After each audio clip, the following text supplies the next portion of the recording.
La certitude n'est pas une humeur ou un sentiment, c'est une institution. Telle est ma thèse. Romain Loffer, professeur à HEC Paris, bonjour. C'est une formule de Marie Douglas. Oui, et je dois dire que c'est une formule assez admirable. Marie Douglas est une très grande anthropologue anglaise qui a la caractéristique d'être, comme elle dit, durkheimienne. Donc on a une durkheimienne anglaise. Et donc on voit déjà des paradoxes. Qu'est-ce qu'elle entend par là, par le fait que la certitude est une institution? Justement, c'est que c'est l'idée qu'une société ne peut pas fonctionner s'il n'y a pas un noyau dogmatique partagé par tous qui permet de résoudre les conflits. Le grand problème, le problème central de toutes ces analyses, c'est comment on résout les conflits dans une société. Alors les conflits, on peut j'ai envie de dire, il y a deux types de conflits. Il y a ceux qu'on arrive à résoudre au bout d'un certain temps. Ceux-là, on peut les résoudre, comme on dit, de manière conventionnelle. On se débrouille, on discute, on argumente. C'est tout le conventionnalisme. Bon. Mais ce qui m'intéresse plus, c'est ceux qu'on n'arrive pas à résoudre de cette façon. Et si on n'arrive pas à résoudre, il faut bien qu'à un moment donné, comme dirait Max Weber, le monopole de la violence légitime soit utilisé pour résoudre les conflits. C'est à ça que sert la souveraineté de l'État. Absolument. Bon, et donc là, on est au cœur des institutions. Mais pour pouvoir exercer cette autorité, il faut qu'il y ait des croyances partagées qui font que l'autorité de l'État soit une autorité et non pas un arbitraire. Bon. Et donc c'est pour ça qu'il est absolument indispensable qu'il y ait une certitude partagée. Par exemple, la croyance en la raison dans le système rationnel légal. La croyance d'une part en fait que la raison est un bon fondement et donc la raison scientifique, celle qui nous dit ce qu'est la nature, tout ce qui est du côté de la nature est bon, et tout ce qui est contre la nature est mauvais. On voit bien le rôle de l'écologie en ce moment, où tout le monde veut protéger la nature. Bon, cette croyance commune, qui peut avoir des fondements réels, est au cœur du système de croyances partagées du monde rationnel, légal, des démocraties contemporaines. Dans vos travaux, Romain Loffer, vous aimez beaucoup reprendre la formule de Kenessaro, économiste, qui lie au fond cette question-là avec celle de la confiance, et qui dit la confiance est une institution invisible. Oui, alors bon, effectivement, Arrow effectivement a des formules tout à fait extraordinaires. Alors cette question de l'institution invisible, j'ai été confronté à ça parce que je voulais étudier la confiance en rapport avec l'iconographie l'histoire de l'iconographie des billets de banque français. Oui. Et donc j'étais embêté puisqu'il disait que la confiance était invisible et moi j'essayais de parler de la confiance à partir d'une image. Bon, donc la question c'est est-ce qu'on peut rendre compatibles ou non ces deux choses? Parce que j'avais aucune envie d'être en contradiction avec quelqu'un d'aussi redoutable. Et il y a une solution. Oui. La solution consiste à dire justement qu'il y a deux formes, en quelque sorte, de fonctionnement du système de légitimité et du système visuel qui va avec, en quelque sorte. Vous avez, ou bien le système marche bien. Et alors, la manifestation visuelle des institutions est tellement évidente qu'elle est invisible. On ne s'aperçoit même pas. Donc ce qu'il y a à ce moment-là sur l'iconographie, c'est l'art officiel, qui est l'évidence même de ce que doit être un art à ce moment-là. On peut le montrer.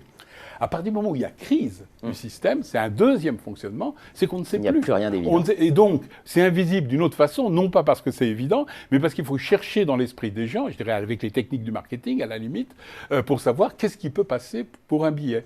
Alors, c'est ainsi que, j'avais fini l'article à l'époque, il y avait le billet avec... de Saint-Exupéry, avec le Petit Prince. Et j'avais fini en disant que le sens de ce billet, c'était « s'il te plaît, dessine-moi un billet ». C'est-à-dire que ça devient ce qui renverse la question de la confiance. Maintenant, la confiance, elle doit se produire par une image qui est un peu incertaine, d'une certaine manière. Bien sûr. Et donc cette incertitude est au cœur des problèmes aujourd'hui. Dans le texte que vous avez élaboré, donc, qui a été publié dans l'ouvrage coordonné par Alain Supiot, L'entreprise dans un monde sans frontières, perspectives juridiques et économiques, donc Alain Supiot au Collège de France, vous développez des idées radicalement nouvelles. Vous développez l'idée qu'au fond, il y a le problème clé, c'est la jurisprudence. Quand on prend la France et les États-Unis, on n'est pas dans les mêmes, on n'a pas le même fonctionnement institutionnel, si on reprend tout ce que l'on vient de dire. Vous parlez de management comme système quasi-juridictionnel. Qu'est-ce que vous nous entendez sur ces trois grands points, jurisprudence, système quasi-juridictionnel, et au milieu, cette comparaison France-États-Unis. Voilà. Alors peut-être, pour ce qui est du management comme système quasi-juridictionnel, la manière la plus simple, c'est de dire qu'il y a les conflits qu'on doit résoudre dans la société, et puis il y a les conflits qu'on doit résoudre à l'intérieur de cette sous-société qu'est une organisation entrepreneuriale ou administrative. Et là, il faut un langage particulier, un système de symboles particulier, et on peut montrer que le management s'articule, se structure autour d'un système de symboles et de principes qui permettent de résoudre les conflits à l'intérieur. Alors maintenant, la question de la jurisprudence, évidemment, le problème du rapport entre la France et l'Amérique quand il s'agit du management est central, en général, et je dois dire en général avec probablement une assez mauvaise compréhension de ce que constituent effectivement les institutions et la culture américaine, les institutions et la culture française. En général, on considère que, évidemment, les Américains ont fait le management parce qu'ils sont pragmatiques. Bon. Et les Français ont du mal et ils courent après en prenant le management à l'américaine. Alors, si on regarde les principes de droit, justement, la notion de jurisprudence, il y a un truc assez amusant. Et il suffit pour ça d'ouvrir un dictionnaire Oxford, par exemple.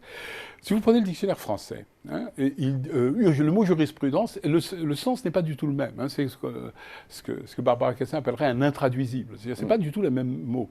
En France, la jurisprudence, c'est l'ensemble des décisions qui ont été prises par les différentes cours. Bon.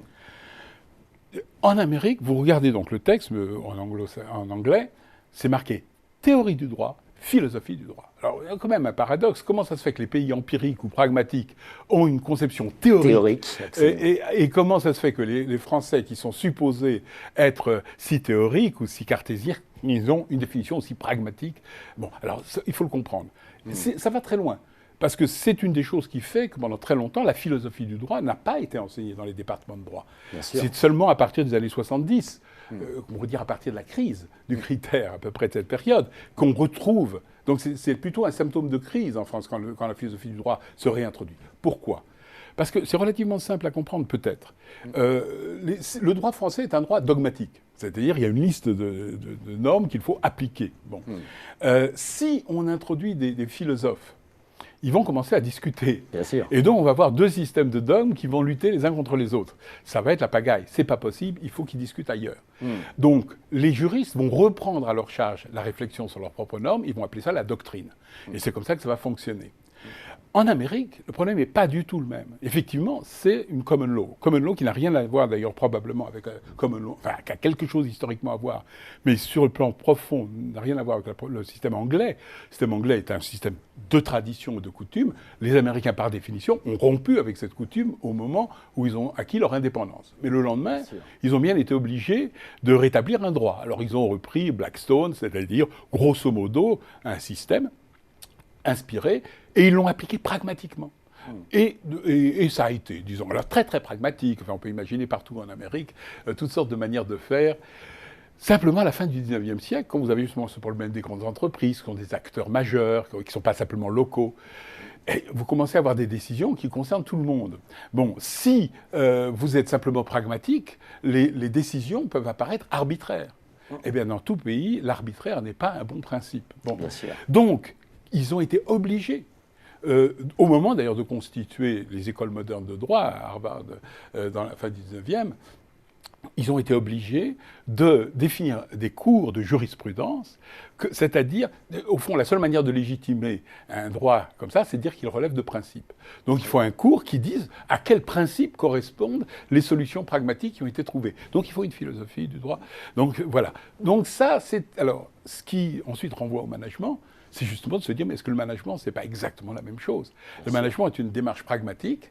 On sait que c'est bien après coup. On sait que c'est bien si ça a réussi. Parfait. Mais si, et quand, je dirais, on est un petit entrepreneur soumis à la même visite du marché, les risques et les bénéfices sont parfaitement attribués. Mais si on est une très grande entreprise dont dépend un grand nombre de gens à l'intérieur et à l'extérieur, la décision qui va être prise inquiète un grand nombre de gens. Il faut donc qu'elle obtienne une certaine dose d'acceptation a priori, et même un peu a posteriori, si jamais ça se passe mal. Donc, pour ça, il faut montrer qu'en fait, il y a des principes, qu'on ne fait pas n'importe quoi. Bien Donc, sûr. d'une certaine manière, le management, ce système de résolution des conflits internes n'est rien d'autre que la façon de montrer que les actions qui sont prises, bien que pragmatiques, répondent à des principes. Alors, évidemment, Taylor, c'était les principes du management scientifique. Fayol, c'était les 14 principes de l'administration industrielle. On part des principes. Ensuite, ça change. Hein. Alors, et là, on peut montrer que ceci correspond à un langage qui a une certaine syntaxe. La syntaxe est positiviste chez Taylor et Fayol. Elle se change en syntaxe systémique avec Simon et à partir des années 60 à peu près. Et là, on est dans le système, en fait, de la crise, de l'incertitude, parce que l'épistémologie positiviste était déterministe, mais l'analyse de système est par définition non déterministe. Bien sûr. Et d'ailleurs, son critère, c'est la satisfaction. Alors pour un professeur de marketing, je dirais que c'est aussi une grande satisfaction, parce que c'est le critère qu'un homme de marketing prend à tous les coups. Vous aimez la formule qui est dans les business schools, au fond, on apprend aux étudiants à maîtriser le langage administratif. C'est une de vos formules, des formules qui vous sont chères.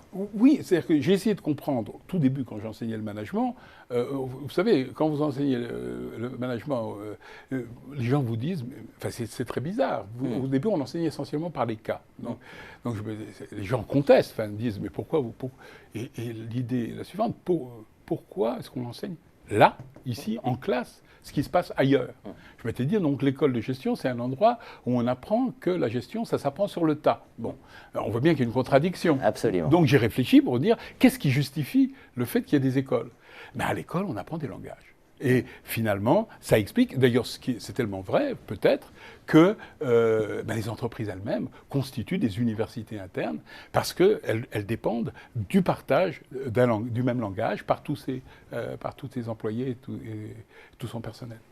Entre institutions du management et management des institutions, 40 ans de travaux de Romain Lefeur à découvrir au travers de vos ouvrages. Alors, on pense au Prince bureaucrate, on pense à l'entreprise face au risque majeur, on pense aux ouvrages que vous avez coordonnés, le libéralisme, l'innovation et la question des limites avec Armand Hatchuel ou avec Armand Hatchuel encore et Albert David, les nouvelles fondations des sciences de gestion. Voilà, une invitation au voyage à aller en allant parcourir vos travaux pour se poser cette question du rôle des institutions et de leur relation avec le management dans notre monde, notre société managériale, comme disent certains.